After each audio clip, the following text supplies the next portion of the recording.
Hello guys, welcome back to our channel. இந்த வீடியோவில் என்ன பண்ண போகிறோம்னா, பிளாட்டினமில் எப்படி இந்தியா மூலிமா இன்வெஸ்ட் பண்ணுறது அப்படின்றத சொல்லிடுறேன். அண்ட் நான் வந்து ஃபினான்ஷியல் அட்வைசர் இல்லை, செபி ரெஜிஸ்டர்டும் இல்லை. ஸோ ஐ ஹோப் இந்த வீடியோ உங்களுக்கு பிடிக்கும்னு நினைக்கிறேன். ஃபஸ்ட் நம்ம வீடியோக்குள்ளே போயிடலாம். ஸோ எந்த ஆப் மூலிமா பண்ண போகிறோம், எப்படி பண்ண போகிறோம். அண்ட் ரீசெண்டாக வந்து பார்த்திங்கன்னா கோல்டு சில்வர் ரெண்டுத்துலேயுமே வந்து பார்த்திங்கன்னா நிறைய பேர் இன்வெஸ்ட் பண்ண ஸ்டார்ட் பண்ணியிருப்பீங்க. அண்ட் இது கூடவே வந்து பார்த்திங்கன்னா பிளாட்டினமும் இப்போ ரீசெண்டுன்றதை விட லாஸ்ட் ஒன் ஆர் 2 மந்த்ஸாக பார்த்திங்கன்னா platinum gives higher returns compared to gold and silver. So நீங்கள் வந்து பார்த்திங்கன்னா உங்களுக்கே தெரிஞ்சிருக்கும் இதை பற்றி. அண்டு இப்போ வந்து நான் வந்து ஃபினான்ஷியல் அட்வைசர் இல்லை. ஸோ அதுக்கான இமேஜஸ்ஸு ஜஸ்ட்டு வந்து ஃபார் காப்பிரைட் பர்பஸ் நான் போட்டிருக்கேன். அண்ட் தென் இப்போ வந்து கோல்டு பிளாட்டினம் இப்போ ரெண்டு கரண்ட்டாக ட்ரெண்டாக போயிட்டுருக்கு. ஸோ எது ஹையஸ்ட்டாக ரிட்டர்ன் கொடுத்துருக்கு அப்படின்னு நம்ம இப்போ ஜெமினியில் போட்டு பார்த்தாலே நீங்கள் பார்த்தீங்கன்னா பிளாட்டினமில் வந்து 173% கொடுத்துருக்கு. கம்பேர்ட் டு சில்வர் வந்து பிளாட்டினம் வந்து ரொம்பவே ஹையர் லாஸ்ட் 1 இயரில் ரிட்டர்ன்ஸ் கொடுத்துருக்கு. இது வந்து நீங்கள் அப்படியே மொத்தமாக அலோகேஷன் பண்ணாமல் ஜஸ்ட் ஒரு 3 to 5% வந்து பிளாட்டினம் அண்ட் சில்வரில் போட்டு வைக்கிறது நல்லது for long term run. And இப்போ கரண்ட்டாக வந்து பார்த்திங்கன்னா பிளாட்டினம் சில்வர் வந்து எல்லா கம்பெனிஸும் வந்து ஃபோக்கஸ் பண்ண வைக்கிறாங்க. ஏன்னா எல்லாமே டெக்னாலஜிலாம் டெவலப் ஆகுது. ஸோ அதனால் இந்த டெவலப்மெண்ட் வந்து நோக்கி போயிட்டுருக்காங்க. ஸோ அதுக்கேற்ற மாதிரி நம்மளும் வந்து நம்மளோட ஃபினான்ஷியல் ஸ்ட்ராட்டஜியை அப்டேட் பண்ணிக்கணும். ஸோ ஃபஸ்ட்டு வந்து நம்ம வந்து இந்த ரிட்டர்ன்ஸ்லாம் என்ன ஆயிருக்கு, எப்படி வந்திருக்குன்னு பார்த்துட்டோம். நெக்ஸ்ட் வந்து நம்ம வந்து எந்த ஆப்பில் வந்து இன்வெஸ்ட் பண்ண போகிறோம் அப்படின்றத பார்க்க போகிறோம். ஸோ நான் வந்து பார்த்திங்கன்னா ஆல்ரெடி 2024 ஐஎன்டி மணி ஆப்லேருந்து மெம்பராக இருக்கேன். பட் இது வரைக்கும் நான் அதில் இன்வெஸ்ட் பண்ணல. பட் இந்த 2026 ஸ்டார்ட் பண்ணலான்னு இருக்கேன். ஸோ நான் அதுக்கான கேவைசி எல்லாம் வெரிஃபை பண்ணிவிட்டேன். ஸோ அதுக்கான ஸ்டெப் பை ஸ்டெப்பு நான் உங்களுக்கு வந்து சொல்லிடுறேன். ஸோ மெயினாக கேஎஃப்சி வந்து இதில் எப்படி பண்ணுற மாதிரி இருக்கும்னா எல்லாமே ஆன்லைன் ப்ராசஸ் தான். ஃபார் எக்ஸாம்பிள் இப்போ நீங்கள் க்ரோ ஆர் ஜெரோதா யூஸ் பண்ணுறீங்கன்னா உங்களுக்கு தெரிஞ்சிருக்கும் கேவைசி எப்படி பண்ணணுன்ட்டு. ஸோ அதே மாதிரி தான் இதுலேயும் பண்ணணும். அந்த அலோகேஷன் டீட்டெயில்ஸும் நான் ஆல்ரெடி சொல்லிட்டேன். ஜஸ்ட் 3 to 5% இஸ் என்எஃப், அதுக்கு மேலே போடாதீங்க. அண்டு வந்து பார்த்திங்கன்னா ரிட்டர்ன்ஸ் பேஸ்டும் நம்ம சொல்லியாச்சு. இந்த 1 இயரில் என்ன ரிட்டர்ன் கொடுத்துருக்கேன். அந்த இந்த 1 இயர் விட லாஸ்ட் 2 மந்த்ஸில் வந்து பார்த்தீங்கன்னா பிளாட்டினம் வேறு லெவலில் இருந்திருக்கு. அண்ட் இதில் வந்து பார்த்திங்கன்னா நம்ம இந்தியாவில் இருக்க மூலியமாகவும் இன்வெஸ்ட் பண்ணலாம். அண்ட் யூஎஸ் ஸ்டாக்ஸ்லேயும் இன்வெஸ்ட் பண்ணலாம். ரெண்டுத்துலேயுமே பண்ணலாம்.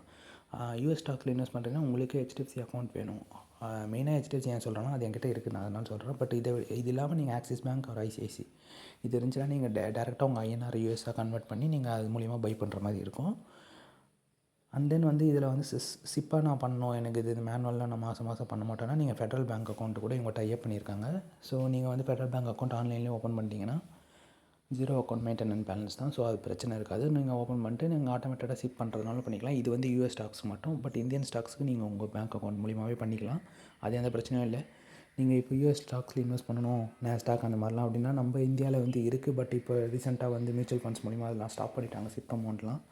ஸோ நீங்கள் பண்ணுறதுனா இடிஎஃப் மூலிமா பண்ணலாம். அதுவும் வந்து ஏகப்பட்ட சார்ஜஸ்லாம் இருக்குது, எக்ஸ்பென்ஸ் ரேஷியோ அந்த மாதிரி. ஸோ நம்ம வந்து ஸ்ட்ரெயிட்டாக இந்த மாதிரி யூஎஸ் ஸ்டாக் ஆப்லேயே பண்ணிடலாம். எப்படி இருந்தாலும் டேக்ஸ் ஸ்லாப் ரேட் தான் வரப்போகுது, அண்டு வித்தாக தான் வரப்போகுது. அதுக்கேற்ற ரிட்டர்ன்ஸ் நம்ம அது பார்த்துக்கலான்ட்டு. ஸோ இப்போ நீங்கள் இதில் ஐஎன்டி மணியில் பண்ணுறதுனால பண்ணிக்கலாம், யூஎஸ் அக்கௌண்ட் ஓப்பன் பண்ணிட்டு. ஸோ இது இந்தியா பேஸ்ட் ஆப் தான். ஸோ இப்போ நம்ம வந்து மேலே வந்து என்ன பண்ணோம் அப்படின்னா ஆப்பில் சர்ச் ஐக்கான் இருக்கும். அதில் பிபிவிஎஃப் அப்படின்னு போட்டிங்கன்னா, அப்படி இல்லை ஆப்ரடன் பிளாட்டினம் இடிஎஃப் ட்ரஸ்ட் அப்படின்னு போட்டிங்கன்னா இந்த ஃபண்டு வரும். இதுதான் வந்து one of the trusted fund in platinum இடிஎஃப்க்கு நிறைய ஃபண்ட் இருக்குது. ஸோ இதில் வந்து பார்த்திங்கன்னா லாஸ்ட் 1 இயர் ரிட்டர்ன் பார்த்திங்கன்னா அப்ராக்சிமேட்டாக 140% கொடுத்துருக்கு. பட் நம்ம ஜெமினியில் 170 பார்த்தோம். ஸோ இது மார்க்கெட் அப்டேட் ஆக அது ரிசல்ட்ஸ் வேரி ஆகும். ஸோ இப்போ வந்து பார்த்திங்கன்னா நீங்கள் இதில் வந்து ஷேர்ஸாகவும் வாங்கிக்கலாம், டாலர்ஸாகவும் வாங்கிக்கலாம். ஷேர்ஸ்னால் இப்போ நீங்கள் ஒரு ஷேர் போடுறீங்கன்னா கரண்ட் ப்ரைஸ் எவ்வளோ $220. ஸோ $220 கொடுக்கணும். ஸோ அப்ராக்சிமேட்டாக 25,000 கிட்ட வரும். இல்லை நான் வந்து எங்கிட்ட ஒரு $5 இருக்குது, நான் அதுக்கேற்ற மாதிரி வாங்கிக்க போகிறேன் அப்படின்னு நினச்சிங்கன்னா நீங்கள் உங்கள் டாலர் அமௌண்ட் போட்டுக்கலாம். ஃபார் எக்ஸாம்பிள் $10 இருக்குது என்கிட்ட, $900 நான் வாங்க போகிறேன்னா நீங்கள் அந்த $10 போட்டு நீங்கள் அமௌண்ட் வேலெட்டில் இருந்துச்சுன்னா நீங்கள் அப்படியே ஸ்ட்ரெயிட்டாக பை கொடுத்தீங்கன்னா பை ஆகிடும். அண்ட் மார்க்கெட் ஹவர்ஸ் வந்து பார்த்திங்கன்னா நம்ம ஒரு டைமுக்கு 8 to நைட் 1 o'clock வரைக்கும் இருக்கும். இல்லை நீங்கள் ப்ரீ ஆர்டர் பண்ணுறதுனாலும் நீங்கள் 2 o'clock இருந்தே ப்ரீ ஆர்டர் போட்டு வச்சுக்கலாம். ஸோ மார்க்கெட் ஓப்பன் ஆனோடனே அது ஆட்டோமேட்டிக்காக பை ஆகிடும். அப்படியே பண்ணிக்கலாம். இல்லை நீங்கள் சிப்பாக போகிறீங்கன்னா நீங்கள் யூஎஸ் ஸ்டாக்ஸை பொறுத்த வரைக்கும் ஃபெட்ரல் பேங்க் அக்கௌண்ட் இருந்தால் தான் பண்ண முடியும். இல்லை நான் மேனுவல் பை தான் நானே பண்ணிப்பேன் அப்படின்னா நீங்கள் பிரச்சனை இல்லை. 8 to 1 நீங்கள் எப்போனா போய் மார்க்கெட் டைம்ஸில் பை பண்ணிக்கலாம். நம்ம ஒரு மாதிரி அதுக்கான யூனிட்ஸ் வந்து அலோகேட் ஆகிடும். ஸோ இப்போ நான் இந்த 2026 2 ஃபண்ட் சூஸ் பண்ணியிருக்கேன், நாஸ்டாக் 100 அண்ட் S&P 500. ஸோ அதை வந்து பார்த்திங்கன்னா அதில் இன்வெஸ்ட் பண்ணலான்ற ஒரு ஐடியாவில் இருக்கேன். ஸோ அதுக்காக வந்து பார்த்திங்கன்னா இந்த 2 ஃபண்ட் நான் சூஸ் பண்ணியிருக்கேன். அண்ட் இது இல்லாமல் பிளாட்டினம்னு ஒரு ஐடியா இருக்கிறதுனால அது ஒரு தனி வாட்ச் லிஸ்ட்டாக போட்டு வச்சுருக்கோம். ஸோ இதுலேயும் சேம் அதே மாதிரி ஷேர்ஸாக வாங்கிக்கலாம், டாலர்ஸாக வாங்கிக்கலாம். பட் இங்கே அமௌண்ட் ஆட் பண்ணுறது தான் மேட்ரு. அந்த அமௌண்ட் ஆட் பண்ணுறது வந்து பார்த்திங்கன்னா இப்போ இன்றைக்கி ஆட் பண்ணுறீங்கன்னா நாளைக்கு தான் ஒரு 24 hours ஆகும் மினிமம். ஸ்ட்ரெயிட்டாக ஆட்டோமேட்டிக்காக உடனே கன்வெர்ட் ஆகிடாது. இப்போ நீங்கள் 8 o'clock 7 o'clock போய்ட்டு அமௌண்ட் ஆட் பண்ணி உடனே கன்வெர்ட் ஆகாது, 24 ஹவர்ஸ் ஆகும். ஸோ நீங்கள் one day before Saturday Sunday அந்த மாதிரி டைம்லேயே நீங்கள் போட்டு வச்சிடலாம். ஸோ தட் நீங்கள் மண்டே டு ஃப்ரைடே மார்க்கெட் ஹவர்ஸில் வாங்கிடலாம். அண்ட் என் கூட இந்த இன்வெஸ்ட்மெண்ட் ஸ்டார்ட் பண்ணணும்னு நினைக்கிறவங்க கீழே WhatsApp group Telegram group link ரெண்டுமே இருக்குது. நீங்கள் ஜாயின் பண்ணணும்னு நினைக்கிறவங்க ஜாயின் பண்ணி உங்கள் டவுட்ஸ் அதுலேயும் கேட்கலாம், இல்லை கமெண்ட் செக்ஷனில் இருக்குது அதுலேயும் கேட்டுக்கலாம்.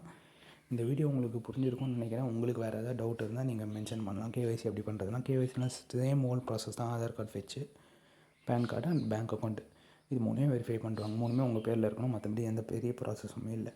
அண்ட் பை கொடுக்குறது கீழே பை சிக்னல் இருக்கும், பை கொடுத்துக்கலாம். சிப்பு வந்து உங்களால் பண்ண முடியாது யூஎஸ் பொறுத்த வரைக்கும். ஃபெடரல் பேங்க் அக்கௌண்ட் இருந்தால் பண்ணிடலாம். மொத்தத்தையும் கவர் பண்ணிட்டேன்னு நினைக்கிறேன் இந்த வீடியோவில். ஸோ பிளாட்டினமுக்கு இது ஒரு சிறந்த ETF ஃபண்டாக இருக்குது. நீங்கள் அப்படி வேறு ஏதாவது டவுட் இருந்தாலும் நீங்கள் கமெண்ட் செக்ஷன்லேயும் கேட்கலாம், இல்லை சாட்ஜிபிலையும் போட்டு பார்க்கலாம். ஜெமினியே ஏகப்பட்ட யூஸ் இருக்குது, அது மூலியமாகவும் பார்க்கலாம். இந்த வீடியோ உங்களுக்கு பிடிச்சிருக்குன்னு நினைக்கிறேன். பிடிச்சிருந்தா ஒரு லைக் பண்ணிவிட்டேன். மறக்காமல் உங்கள் டவுட்ஸ் எதாவது இருந்தால் கமெண்ட் பண்ணுங்கள். உங்கள் ஃப்ரெண்ட்ஸுக்கு இன்வெஸ்ட் பண்ணணும்னு நினைக்கிறவங்க அவங்களுக்கு ஷேர் பண்ணுங்கள். Bye guys, stay tune for further videos.